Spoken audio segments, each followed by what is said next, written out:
¿Es una sentencia justa la que inhabilita 2 años a Artur Mas por el 9N? ¿Cómo afecta esta condena a la hoja de ruta independentista y al futuro político de Artur Mas? ¿Puede Susana Díaz ganar las primarias en el PSOE? ¿Hacia dónde va Europa? Buenas noches. Empieza el debate. Europa mira a Holanda, donde tendremos que analizar dentro de unas horas ya en frío hasta dónde llega la ola antieuropeísta. Frenarla se ha convertido en el nuevo reto de una unión que, a punto de cumplir los 60, se plantea un cambio de vida. La vida a 2 velocidades. España compagina este reto global con el del encaje de Cataluña, esta semana marcado por la inhabilitación de Artur Mas por desobedecer al Tribunal Constitucional con la consulta ilegal del 9N. Algunos lo consideran un atentado contra la libertad de expresión, otros lo ven como la prueba de que saltarse la ley sale muy barato.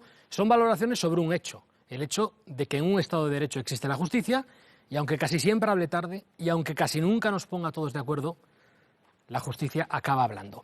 De todo esto hablaremos nosotros esta noche en este espacio de servicio público, hoy con 5 representantes políticos: Jordi Roca, diputado del Grupo Popular en el Congreso, diputado por Tarragona; Mercè Perea, diputada del Grupo Socialista en el Congreso, diputada por Barcelona, miembro del PSC; Noelia Vera, coportavoz del Consejo de Coordinación de Unidos Podemos; Sofía Miranda, concejala de Ciudadanos en el Ayuntamiento de Madrid; Carles Campuzano, portavoz adjunto del PDeCAT en el Congreso de los Diputados. A estos 5 políticos sumamos 2 periodistas: Arsenio Escolar, director del periódico 20 Minutos, y Esther Esteban, analista política, colaboradora de esta casa. Llamamiento a la libertad de expresión de Puigdemont, en la que, según el presidente de la Generalitat, está incluida la consulta ilegal del 9N que inhabilita por 2 años a Mas. La pregunta es justa la sentencia de Artur Mas? ¿Es demasiado dura? ¿Es demasiado blanda? Sofía. Mas ya estaba advertido de que la consulta no se podía llevar a cabo, decidió echarse la torera y hacerla, ¿no? Al final, ¿qué ha pasado? Pues que efectivamente todos estamos sometidos a la ley, a la jurisdicción y a las sentencias. Incluso el señor Mas, que pensaba que estaba por encima del bien y del mal. Se habla de democracia, se habla de libertad, pero miremos lo que Convergencia está haciendo en Cataluña con la libertad de expresión de los periodistas, reformando un reglamento del Parlamento para poder saltarse a la oposición, que hay que recordarles que ellos no son la mayoría, que la oposición son los que representan la mayoría de los catalanes.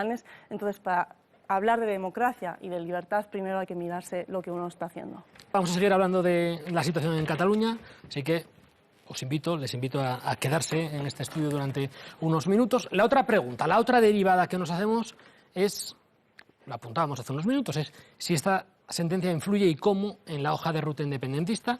La Generalitat se reafirma en sus planes, no hay fisura en la respuesta pública de Puigdemont y de Junqueras, es decir, del PDeCAT y de Esquerra Republicana. ¿La sentencia de Artur Mas acelera o retrasa esa hoja de ruta, ese desafío independentista? Pues afecta. El problema de todo esto no es el futuro del proceso. El problema de todo esto es el futuro de Cataluña, porque el PDeCAT y sus socios han llevado a los catalanes a un túnel sin salida, al borde del abismo. Yo me pregunto cuántas de las personas que nos están viendo en estos momentos han escuchado al señor Puigdemont hablar de política social, de política fiscal, del corredor del Mediterráneo. Ya se lo digo yo, ninguna. Y es que la única solución es convocar elecciones, pero elecciones democráticas y legales para la Generalitat. Sí, te aconsejo que entres en las páginas web de cualquiera de los medios de comunicación de Barcelona, La Vanguardia, El Periódico, L'Ara, cualquiera, y verás que el Gobierno de Cataluña, por suerte, se ocupa de un montón de cosas cada día de la semana. Y por eso es Inés Arrimadas, la jefa de la oposición, que se tiene que sentar a negociar con la vicepresidenta para negociar la financiación.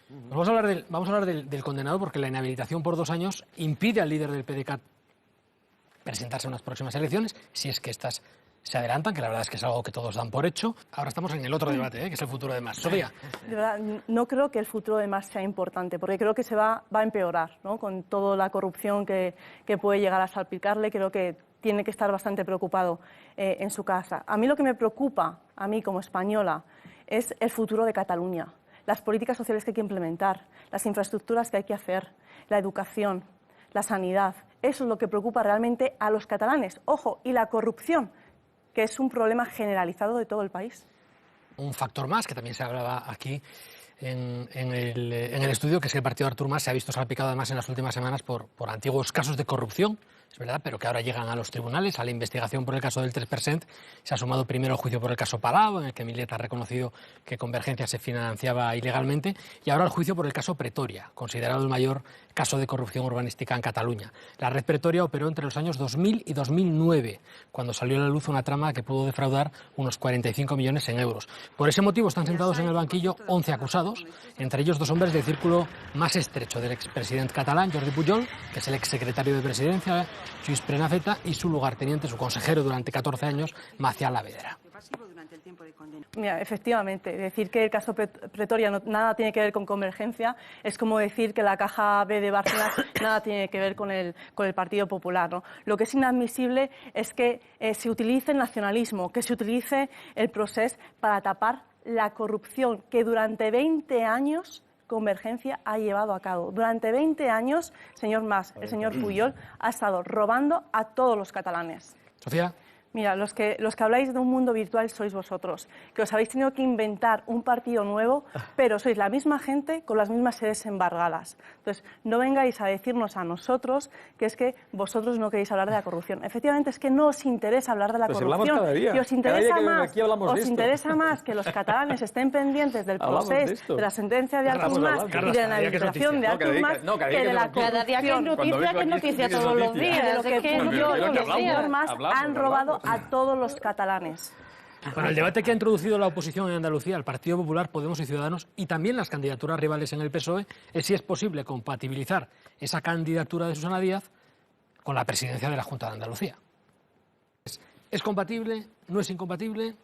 Nosotros no entramos a valorar procesos internos, yo creo que eso lo tienen que... Perdona, el presidente de Ciudadanos en Andalucía, Juan Marín, sí los valoró y le pareció incompatible. Si me dejas seguir, puedo... Sí, vale. Tendrán que...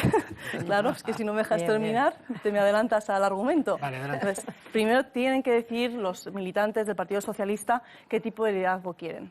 Eso para empezar. En segundo punto, a lo que a nosotros nos interesa es la estabilidad de Andalucía. Y obviamente, la estabilidad de Andalucía requiere un líder dedicado a Andalucía. Entonces, si hay relevo, el relevo, nos tendremos que volver a sentar y a volver a negociar nuevas medidas y nuevos procesos. Entonces, pero, insisto, lo más importante es la estabilidad de Andalucía. Y las cosas no se estarán haciendo tan mal cuando Ciudadanos es el partido que más crece en Andalucía, nuestro líder es el más valorado y se han bajado impuestos como son el del IRPF y el de sucesiones. Si es tan incompatible, retirarle el apoyo. Si no ha ganado todavía. Pero vamos a ver. Pero si es incompatible. Ella ha decidido presentarse a unas primarias de su partido. A lo mejor deja la presidencia de Andalucía, si es secretaria general. O sea, No, yo supongo que aquí el primer debate es si es compatible ser candidata a la Secretaría General y presidenta de la Junta de Andalucía. Si ganase las primarias, llegaría al segundo debate, que es que si a la vez puede liderar el principal partido de la oposición y presidir la Junta de Andalucía. Ese día volvemos. Ese día volvemos, ¿no? Ese día volvemos a debatir. A repetir el Pues debate. mira, insisto, Noelia, según las encuestas, las últimas encuestas, el partido que más crece en Andalucía no es Podemos, lo siento, es Ciudadanos. Con lo cual, algo estaréis haciendo mal y lo que estáis presentando no será tan bueno como llevéis tan valorado por la los sorpresa que ciudadanos llevaste en las andaluces, generales con las encuestas, también te digo. No estará siendo tan valorado por los andaluces como vosotros creéis. Sofía, Noelia, gracias. Vamos a continuar con la pregunta del debate, que es... ¿Cómo veis? ¿Veis incompatible o no? José Luis Rodríguez Zapatero, el expresidente del Gobierno, decía, a mí me parece compatible. Yo a la vez era secretario general del PSOE y no presidente de una comunidad autónoma, sino presidente del Gobierno. Hablas más de una decisión estratégica del partido que de una decisión personal, en este caso. Sí, sin duda, es que va a ser el partido quien lo decida, Julio, al final. Bueno, Ella esta noche... dará su opinión. Esta noche nos hemos centrado en asuntos nacionales que van a marcar el futuro de nuestro país, como el desafío independentista en Cataluña, sus consecuencias en los tribunales o la carrera por el liderazgo del PSOE, pero hoy también estamos muy pendientes de esto. A mí me gustaría que España estuviera en la Champions, pero no solo por una foto, señor Rajoy, sino porque tenemos la mejor educación de Europa, porque tenemos un empleo de calidad, porque tenemos instituciones limpias de corrupción o porque innovamos y apostamos por una economía del conocimiento. Por eso nos gustaría estar en la cabeza de Europa. Hoy, lamentablemente, los datos no dicen eso. Pues antes de terminar este programa, antes de bajar la persiana, que ya son horas, ronda rápida, una pregunta. ¿Tiene sentido una Europa a dos velocidades? ¿Es la única solución? Sofía. Hay una tendencia muy clara, no solo en Europa, sino también a nivel mundial, que es el avance de los populismos, ¿no? Ahí tenemos hasta dónde ha llegado el populismo en Inglaterra con el Brexit. ¿Qué podemos hacer respecto a esto?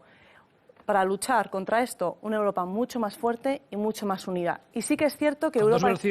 Sí que es cierto que Europa ha hecho cosas mal, la Unión Europea ha cometido errores, se han hecho cosas mal. Pero, ojo, también hay que reconocer que se han hecho muchas cosas bien. Nosotros somos firmes defensores de esa Europa, de esa Unión Europea, de los Estados europeos, ¿no?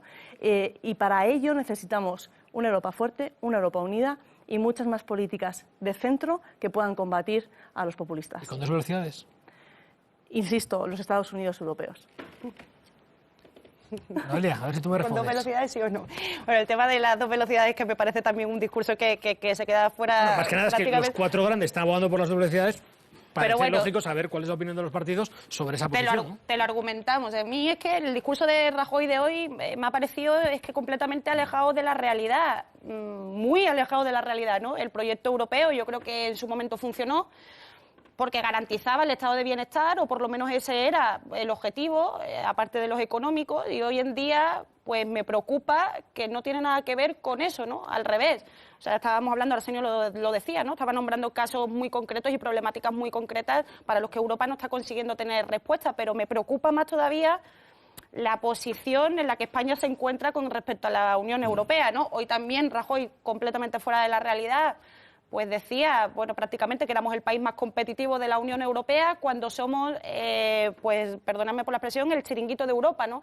Y cuando somos, al final, ninguneados por los poderes europeos, por la Troika y por los intereses de Angela Merkel, que está claro, bueno, tenemos el sector del activo ahora mismo en debate y tenemos muchos más, está claro que se quieren llevar los intereses a otra parte, ¿no? Ustedes se dan cuenta de que nadie me ha respondido a lo de las 2 velocidades, ¿no?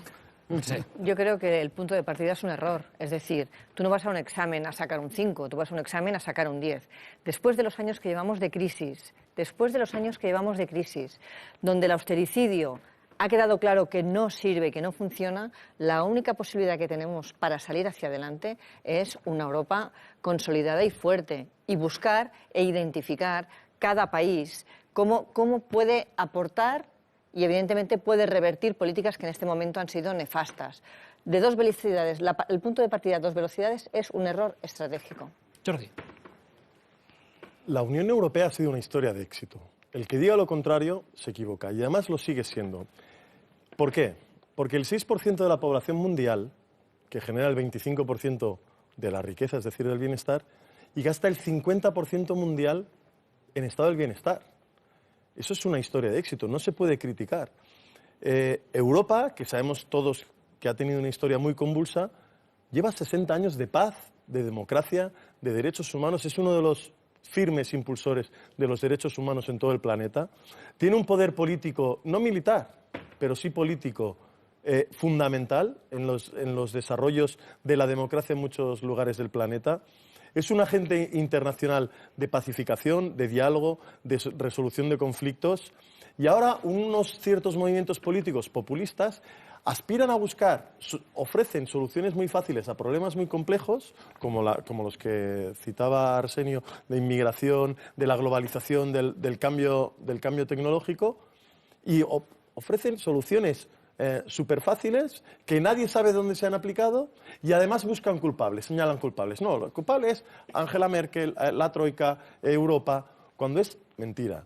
Pero el problema fundamental de la seguridad, de la convivencia, de la paz en el mundo moderno es el populismo, y contra él tenemos que luchar. Bueno, estamos de acuerdo en que este debate nos exigiría muchísimo más tiempo para intentar abordarlo con algo de profundidad. Intentaremos la semana que viene hacer un especial aquí en el debate de la 1. Gracias a todos. Hasta aquí este espacio de reflexión que intenta entender la realidad con algo más que un par de titulares. Hoy hemos escuchado la voz de 7, 8, 9, 11 de las personas que más saben sobre los asuntos que hemos abordado. Queda como siempre la voz más importante, la suya. Gracias por su atención y buenas noches.